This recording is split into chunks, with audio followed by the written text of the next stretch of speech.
नमस्कार मंडळी, चित्रपट व्याख्याते या चॅनलवर तुमचं स्वागत आहे. आज मी 2024ची द बकिंगहॅम मर्डर्स ही मूव्ही एक्सप्लेन करणार आहे. मूव्ही मी डिटेलमध्ये एक्सप्लेन केलाय, तर व्हिडिओ शेवटपर्यंत नक्की बघा. चला तर मग जास्त वेळ न दवडता व्हिडिओला सुरुवात करूया. मूव्हीच्या सुरुवातीला आपल्याला कोर्ट रूम दाखवले जाते, जिथं आपण जसप्रीतला बघतो, जिच्या मुलाला एका सायको किलरने शूट केलं असतं. हे इंटेन्शनली शूट आउट नसतं, तर तो सायको किलर दुसऱ्यांना आनंदात बघू शकत नव्हता. म्हणून तो एका पबमध्ये जातो, एक गन काढतो आणि रँडमली लोकांना मारतो, ज्यापैकी एक जसप्रीतचा मुलगा पण होता. किल्लरने कोर्टरूममध्ये सगळं कन्फेस केलं होतं, ज्यामुळं त्याला जेल होते. पण जसप्रीत त्या रात्रीच्या सिनेरिओला विसरू शकली नसते. ती स्वतः एक कॉप असून ती तिच्या मुलाला वाचू शकली नाही. या सगळ्या गोष्टीचा तिला खूप गिल्ट असतो. या सगळ्या गोष्टी तिला खूप त्रास देत होत्या. रक्ताने माखलेलं टी शर्ट तिने अजूनपर्यंतही सांभाळून ठेवलं होतं. तिला हे शहर सोडून कुठेतरी दूर जायचं होतं, म्हणून तिने ट्रान्सफरसाठी अप्लाय पण केलं होतं आणि ते अप्रूव्ह पण होतं. हजबंडशी तिचं पास्ट रिलेशन ठीक नव्हतं, म्हणून ती तिच्या मुलासोबत वेगळं राहायची. पण आता तिचा मुलगा पण या जगात नव्हता. तिची दुसऱ्या ठिकाणी पोस्टिंग होते, तर ती गाडी घेऊन जाते. तिचे वडील, जे स्वतः पण एक कॉप असतात, तिला थांबवण्याचा प्रयत्न करतात, पण जसप्रीत त्यांचं काही ऐकत नाही. ती बोलते तिला या धक्क्यातून सावरायचं असेल तर तिला या ठिकाणापासून दुसऱ्या ठिकाणी शिफ्ट व्हावं लागेल, आणि ती गाडी घेऊन तिकडून निघून जाते. आपण त्या लोकॅलिटीची न्यूज टीव्हीवर बघतो. गव्हर्नमेंट नशामुक्त शहर बनवण्याच्या प्रयत्नात आहे, कारण तिथली मुलं नशेच्या खूप आहारी गेली होती. ते वेगवेगळ्या नशीला पदार्थांचं सेवन करायचे, ज्यामुळं मुलं आणि पॅरेंट्स या सगळ्या गोष्टी कंट्रोलमध्ये आणण्यासाठी रस्त्यावर उतरली होती, आंदोलनं करत होती. आता आपण जॅसला तिच्या ऑफिसमध्ये बघतो. ती पोचून तिच्या बॉसला रिपोर्ट करते, तर बॉस तिला न्यू पोस्टिंगसाठी कॉंग्रॅच्युलेशन करून एक केस पण सोपवतो, इशप्रीत कोहली मिसिंग केस. पण ती एका मुलाची मिसिंग केस ऐकून जसप्रीत ही केस घेण्यास मना करते.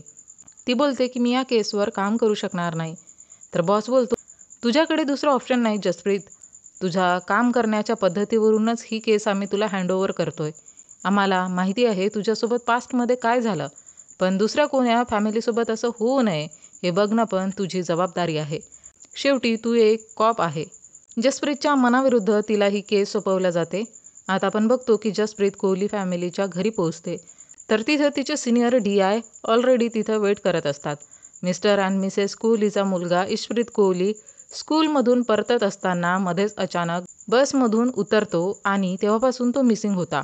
आता कोहली कपलला विचारपूस केल्या जाते, तर ते सांगतात की आमचा मुलगा खूप चांगला होता, तू कुठलंही चुकीचं काम करायचं नाही. अचानक तो बसमधून उतरला आणि गायब झाला. फॅमिली हिस्ट्रीविषयी माहिती काढल्या जाते, तर त्यात आपल्याला समजतं की इशप्रीत त्यांचा सख्खा मुलगा नसून तो एक ॲडॉप्टेड मुलगा होता. त्याच्या वडिलाने दलजीत कोहलीने त्याला इंडियामधून ॲडॉप्ट करून UKमध्ये आणलं असतं. सोबतच आपल्याला हेही माहिती पडतं की दलजीतचा भाऊ पण इकडे राहतो, पण त्यांचं फारसं पटत नाही. बिझनेसमध्ये त्याच्या भावाने त्याला धोका दिला असतो. जसप्रीत विचारते की इशप्रीतसोबत घरात कोणाचं काही भांडण वगैरे किंवा इतर काही आपसे भांडण, ज्यात त्याच्या मनावर वाईट परिणाम झालाय, असं काही घडलं का? तेव्हा दलजीत बोलतो, असं काहीच झालं नाही, घरात सगळं ठीकच होतं. पण इशप्रीतची आई बोलते, नाही, असं झालं होतं. जेव्हापासून त्याच्या मामाने त्याला थोबाडीत मारली होती, तेव्हापासून तो जरा अपसेटच राहायला लागला होता. जसप्रीत विचारते की एक्झॅक्टली काय झालं होतं ते सांगा. तर आई सांगते की जेव्हा इशप्रीतला त्याच्या मामाने सिगरेट पिताना बघितलं होतं, तेव्हा त्याने त्याला फक्त थोबाडीतच मारलं नव्हतं, तर तो व्हिडिओ बनवून इंस्टाग्रामला पण अपलोड केला होता, ज्यामुळं इशप्रीतला इन्सल्टिंग फील झालं होतं. बाजूलाच उभा असलेला दलजीतचा भाऊ हार्दिक बोलतो की या सगळ्या गोष्टी तुम्ही का बोलतायत? इशप्रीतला मिसिंग होऊन खूप वेळ झाला, तर तुम्ही त्याला आधी शोधून काढा. तर त्यावर जॅस बोलते की ही एक प्रोसिजर आहे आणि ती आम्हाला फॉलो करावीच लागते. तिकडून सगळी इन्फॉर्मेशन कलेक्ट करून ते हेडक्वार्टरला पोहोचतात आणि ते बसचे CCTV फुटेजेस चेक करू लागतात, ज्यात त्यांना माहिती पडतं की इशप्रीत राई पार्कच्या इकडे उतरला होता. पोलीस त्या जागी पोहोचून इन्व्हेस्टिगेशन करू लागतात. ही इन्व्हेस्टिगेशन पूर्ण रात्रभर चालते. पोलीस लोक पाण्यात पण स्कुबा डायव्ह करून इन्फॉर्मेशन कलेक्ट करण्यात लागलेली असतात, पण काहीच त्यांच्या हाताला लागत नाही. पण DIला काहीतरी दिसतं आणि तो कोणालाच तिथं बोलवत नाही. नेक्स्ट मॉर्निंग DI जसप्रीतला बोलतो की तू खूप थकली वाटते, तू घरी जा, रेस्ट घे, आणि मला काही लीड मिळाली तर मी सर्वात आधी तुला कॉल करून सांगेल. त्यानंतर तो एका सबऑर्डिनेट ऑफिसरला त्याच्यासोबत घेऊन जातो, ज्याला तो त्याच्या भावासारखा मानायचा. नेक्स्ट मॉर्निंग त्यांना इशप्रीत कोहलीची बॉडी मिळते. प्रथमदर्शनी वाटतं की त्याचा पाण्यात बुडून जीव गेलाय. तो गाडीच्या फ्रंट सीटवर होता. गाडीचा दरवाजा ओपन होता. पोस्टमॉर्टममध्ये माहिती पडतं की गळा दाबल्यामुळं आणि पाण्यात बुडून त्याचा मृत्यू झालाय. इशप्रीतचे पॅरेंट्स या दुःखाने टाहो फोडतात. आता जसप्रीतला इशप्रीतमध्ये तिचा मुलगा दिसतो. हे बघून ती पण आतून खूप तुटते. इशप्रीतच्या क्लासमेटकडून माहिती पडतं की इशप्रीत पियानो शिकण्यासाठी जायचा, पण काही दिवसापासून तो गेला नव्हता. या दरम्यान आपल्याला मिस्टर अँड मिसेस कोहलीचे रिलेशन ठीक नसल्याचं पण माहिती पडतं. दिलजीतचं बाहेर एका मुलीशी अफेअर असतं आणि ती इशप्रीतची पियानो टीचरच असते. दलजीतला मिसेस कोहलीपासून डिवोर्स घ्यायचा होता आणि त्याला वाटायचं की इशप्रीत त्याच्या गर्लफ्रेंडसोबत चांगला बॉन्ड बनावा, म्हणून त्याने त्याला तिच्या पियानो क्लासेसमध्ये टाकलं असतं. मिसेस कोहली खूप शाय आणि घाबरट स्वभावाच्या होत्या, पण त्या त्यांच्या मुलावर खूप प्रेम करायच्या आणि मिस्टर कोहलीचं पण इशप्रीतवर खूप प्रेम होतं. मुलावर तर दोघांचं पण खूप प्रेम होतं आणि ते इन्व्हेस्टिगेशनमध्ये पण उघड होतं. पण प्रोसिजरसाठी त्यांना घटनेच्या वेळी ते कुठं होते ते विचारावं लागतं. तर त्यावर दोघंही पती-पत्नी त्यांचं जस्टिफिकेशन देतात आणि क्रॉस व्हेरिफाय नंतर ते बरोबर असल्याचं पण कळतं. आता पोलिसांना एक क्लू मिळतो. ज्या गाडीमध्ये इशप्रीतची बॉडी मिळाली होती, ती गाडी दलजीतच्या भावाची होती. जी गाडी त्याचा मुलगा चालवायचा, जो नशिला पदार्थांचं सेवन करायचा. त्या दिवशी त्याचा फ्रेंड पण त्याच्यासोबत असतो. पोलिसांना माहिती पडतं की ते दोघं त्या प्लेसला गेले होते, म्हणून त्या दोघांनाही कस्टडीमध्ये घेतलं जातं. पण साकीब टोटली डिनाय करतो. पण जेव्हा त्याला गाडीचे फोटोज दाखवले जातात, तर तो बोलतो की ओपन पार्कमध्ये कोण फिरू पण शकत नाही का? आणि इतर देशांमध्ये आरोपींना पण वकील प्रोव्हाइड केल्या जातात, ते पण स्टेटच्या खर्चानी. साकीबचं इंटरोगेशन DIS करत होता आणि वाटत होतं की त्याला काहीतरी साकीबशी पर्सनली दुश्मनी आहे. तो इकडून तिकडून पॉईंटची ओढताण करून त्यालाच गुन्हेगार सिद्ध करू बघत होता. DI प्रत्येक वेळी त्यालाच पॉईंट आऊट करत होता. काही पुरावे नसल्यामुळं लॉयर पण शेवटी बोलतो की यामागचा उद्देश काय? आधी मोटिव्ह काय आहे याचा शोध लाव आणि मग त्याला गुन्हेगार असं बोल. स्टील त्याला जेलमध्ये ठेवण्यात येतं. साकीबची फॅमिली म्हणजे दलजीतचा भाऊ मुलाची मध्यस्थी करण्यासाठी तिथं आला असतो. तेव्हा दलजीतचा भाऊ बोलतो, माझ्या मुलाने इशप्रीतबद्दल कधी वाईट विचार केलाच नाही. बिझनेसमध्ये जरी आपली भांडणं असली तर माझा साकीब तुझ्या इशप्रीतचा जीव घेणार नाही. पण दलजीत हे ऐकायला रेडी नसतो, कारण सगळे एव्हिडन्स साकीबच्या विरुद्धच होते. शिवाय बिझनेसमध्ये पण त्यांची रायव्हलरी होती. आता गुरुद्वारासमोरच दोन्ही भावांची मारपीट सुरू होते. काही दिवसानंतर फॅमिली हिस्ट्री शोधल्यानंतर इशप्रीतच्या नावाचा $2 मिलियन इन्शुरन्सचा पेपर जसप्रीतला मिळतो. तर आता पूर्ण फॅमिली संशयाच्या घेरात आली होती. इशप्रीतच्या मामाबद्दल माहिती मिळते की त्याचा मामा आधी नशिल्या पदार्थांचा बिझनेस करायचा. आता सस्पेक्ट लिस्टमध्ये पूर्ण फॅमिलीच होती. आता जसप्रीत जेलमध्ये साकीबला भेटायला जाते आणि त्या दिवशी नेमकं काय घडलं होतं हे विचारते. तेव्हा साकीब बोलतो की तू तर एक कॉप आहे, तर तू स्वतःच त्याचा शोध लाव की त्या दिवशी नेमकं काय घडलं होतं. त्यावर जसप्रीत बोलते की तुझे आई-वडील कुठल्या कंडिशनमध्ये आहे याचा तरी विचार कर. तर तो सांगायला सुरुवात करतो. त्या दिवशी मी माझ्या मित्रासोबत बसून तिकडे नशा करत होतो. तर तिथं इशप्रीत आला आणि बोलला की माझ्याकडे एक पॅकेट आहे. तुम्ही विकत घेणार का? माझ्या फ्रेंडने ते पॅकेट विकत घेतलं, पण त्याच्याकडे $30 कमी होते. पण इशप्रीतला पूर्ण पैसे हवे होते. मी त्याला बोललो की आता तुला पैसे मिळणार नाही, पळ इकडून. पण इशप्रीत बोलला की पैशाविना मी इकडून जाणार नाही. जर तू मला पैसे दिले नाही तर या सगळ्या गोष्टी मी तुझ्या घरी सांगेन की तुम्ही बाहेर काय काय करता. त्यामुळं मला राग आला आणि मी त्याचं डोकं पकडून त्याला पाण्यात बुडवलं आणि त्याला वॉर्निंग देऊन सोडलं. तो दम टाकत तिकडून निघून गेला. तो तिथं नशिले पदार्थ विकत होता जे त्याच्या मामाने त्याला दिली होती. तो माझ्यापेक्षा वयाने लहान असल्यामुळं त्याला मी जास्त मारलं नाही आणि तिकडेच सोडलं. माझ्या मित्रासोबत मी रिलेशनशिपमध्ये आहे आणि आम्ही एकमेकांवर प्रेम करतो आणि इंटिमेट होऊन नदीत अंघोळ करत होतो, तर तेव्हा माझ्या पायाला काहीतरी लागलं आणि जेव्हा बघितलं तर ती इशप्रीतची बॉडी होती. मी खूप घाबरलो होतो.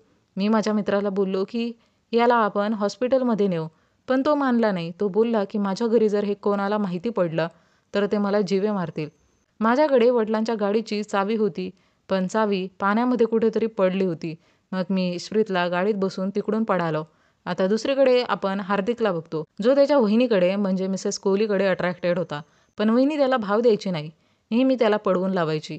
पोलिसांना पण मिस्टर कोहली आणि पियानो टीचरच्या अफेअरबद्दल माहिती पडतं. आता जसप्रीत पियानो टीचरचा पण इंटरोगेशन करते. पण त्यात फारसं असं काही माहिती पडत नाही. पियानो टीचर सांगते की दलजीत त्याच्या मॅरेजमध्ये खुश नव्हता. त्याला माझ्यासोबत राहायचं होतं. दलजीतला $2 मिलियन विषयी विचारलं जातं तर तो रडून बोलतो की मी माझ्या मुलाप्रती इतका वाईट विचार करणार का, आणि तेही पैशांसाठी. तर जसप्रीत बोलते की तुझा बिझनेस खूप मोठ्या लॉसमध्ये आहे, तर तू त्या पैशाने दोनदा तुझा बिझनेस अंपायर उभा करू शकतो. आणि कोणाच्याही मनात इतक्या पैशांसाठी लालच येईलच. आणि तसंही तो कुठे तुझा सख्खा मुलगा आहे, तो तर ॲडॉप्टेड होता. पण दलजीत या सगळ्या गोष्टी डिनाय करतो. आपण बघतो एके दिवशी हार्दिक त्याच्या वहिनीला मोलेस्ट करत असताना दलजीत तिथं पोहोचतो. तो त्याच्या भावाला खूप मारतो आणि त्यातच त्याचा जीव जातो. आता कोहली कपलला इन्व्हेस्टिगेशनसाठी पोलीस स्टेशन बोलावलं जातं. मिसेस कोहलीला विचारलं जातं की तिचे पती तिच्यासोबत घरेलू हिंसा करतात का, तर ती बोलते की कित्येकदा. त्यांच्या आईच्या डेथ आणि बिझनेसमध्ये लॉसनंतर तर हे प्रमाण खूप जास्त वाढलं होतं. आणि हार्दिक त्याचा सख्खा भाऊ नसून त्याच्या गावातील एक मुलगा होता, जो 6 वर्षाचा असतानापासूनच आमच्यासोबत होता. मी कधी इतकं लक्ष दिलं नाही. तो इतक्या पातळीवर जाईल हा विचार पण कधी मनात आला नव्हता. आता दुसरीकडे आपण बघतो की DI साकीबच्या मित्राला त्याच्या घरून इंटरोगेशनसाठी उचलतात आणि जंगलात त्याच्याशी इंटरोगेशन करतात की तू हे कन्फेस करणार की साकीबने हे सगळं केलंय. आता तिथं आपण जसप्रीतला पूर्ण पोलीस फोर्ससोबत बघतो. आपल्याला माहिती पडतं की DIच्या बहिणीला पण नशिला पदार्थाच्या सेवनाचं व्यसन होतं, जिला त्या पदार्थांची डिलिव्हरी साकीबच करायचा.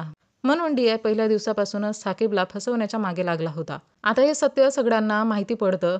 DI एक ऑनेस्ट पोलीस ऑफिसर असतो, म्हणून तो या गोष्टीमुळे खूप जास्त एम्बॅरेस होतो आणि म्हणून त्या एम्बॅरेसमेंटमध्ये तो स्वतःला संपवतो. म्हणजे तो पण खुनी नव्हता. कुठेतरी काहीतरी लीड सुटत होती. जेव्हा इश्प्रीतची बॉडी मिळाली होती तर तिथं 2 DNA सॅम्पल्स पण मिळाले होते. एक तर साकीबचा होता, ज्याने त्याला पहिल्या वेळेस पाण्यात बुडवलं होतं, आणि दुसरा DNA असतो एका मुलीचा. जसप्रीत तो DNA लॅबमध्ये पाठवते आणि तो DNA मॅच होतो मिसेस कोहलीसोबत. आणि दुसरीकडे मिसेस कोहली देश सोडण्याच्या तयारीत असताना पोलीस तिला अरेस्ट करतात. ती कन्फेशनमध्ये सांगते की माझं लग्न झाल्यापासून माझी सगळी लाईफ बर्बाद झाली होती. भारतातून UK आणून मला दलजीत आणि त्याच्या आईची नोकरानी बनवलं होतं आणि त्यानंतर मला न विचारता एका मुलाला अडॉप्ट केलं.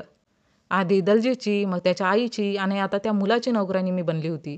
त्यांची देखभाल मला करावी लागत होती. दलजीतचं माझ्यावर प्रेम नव्हतं. तो तर प्रेम त्या पियानो टीचरमध्ये बघायचा. पण ज्या 6 वर्षाच्या मुलाबद्दल मी सांगितलं, तो जेव्हा मोठा झाला तर तेव्हा तो मला अटेन्शन देऊ लागला. माझ्या नेहमी अवतीभोवती फिरायचा. मला वाटलं कोणीतरी मला अटेन्शन देतंय. पण पुरुषांचा तोच प्रॉब्लेम. ते त्यांची लिमिट विसरतात. त्याला माझ्यासोबत इंटिमेट व्हायचं होतं, पण मला नव्हतं व्हायचं. मला फक्त त्याला माझ्या इशाऱ्यावर नाचून दलजीतला हर्ट करायचं होतं. दलजीतला हर्ट करण्यासाठी त्याला हे बोलून कन्व्हिन्स केलं की मी त्याला ते देईल जे त्याला हवंय. त्या बदल्यात त्याला इश्प्रीतला संपवावं लागेल. जेव्हा साकीबने पाण्यात बुडून इश्प्रीतला तिथं सोडलं, तेव्हा त्याला रस्त्यात हार्दिक भेटला आणि त्याने संधी साधत इश्प्रीतला बुडवून मारलं. त्यानंतर हार्दिकला गिल्टी फील व्हायला लागलं.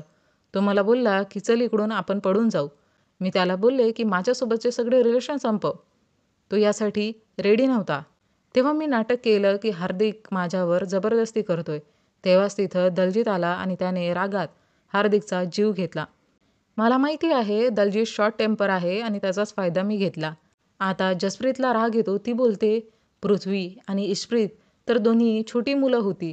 तुला राग होता तर तू दलजीतवर काढायचा होता. मिसेस कोहली बोलते, तुम्हाला समजलं नाही. मी माझा राग दलजीतवरच काढला, इश्प्रीतला हर्ट करून. त्याने मला ते प्रेम दिलं असतं जे मला हवंय, तर हा प्रसंग कधी आलाच नसता. तुम्ही त्या सगळ्या मृत व्यक्तींचा विचार करताय, पण मी तर जिवंत आहे. थोडा माझाही विचार करा. आता तिला कस्टडीमध्ये घेतलं जातं. जसप्रीत आता दलप्रीतला भेटायला जाते. तेव्हा दलजीत बोलतो, शॉर्ट टेम्परमध्ये मी तिला पण मारलं असतं तर बरं झालं असतं. वाहनच आहे ती, मुलं जन्माला घालू शकत नाही. हे ऐकल्यानंतर जसप्रीतला खूप राग येतो आणि ती दलजीतला एक जोरदार कानशिलात वाजवते. इकडून काही दिवसानंतर जसप्रीत पण आता तिच्या मुलाच्या ट्रॉमामधून थोडी थोडी रिकवर होत होती आणि या स्टोरीवर मूवीचा इथे द एंड होतो. तर मंडळी, हे होतं बकिंगहॅम मर्डरचं एक्सप्लेनेशन. तुम्हाला हा मूवी आणि माझं एक्सप्लेनेशन आवडल्यास व्हिडिओला लाईक, शेअर, कमेंट करून चॅनलला सबस्क्राईब करायला विसरू नका. सोबतच बेल आयकॉनला प्रेस करा, म्हणजे येणाऱ्या प्रत्येक नवीन व्हिडिओचे नोटिफिकेशन तुम्हाला सर्वात आधी मिळेल आणि तुमचा एकही व्हिडिओ मिस होणार नाही. चला तर मंडळी, भेटूया लवकरच एका नवीन व्हिडिओमध्ये. तोपर्यंत टाटा, बाय बाय.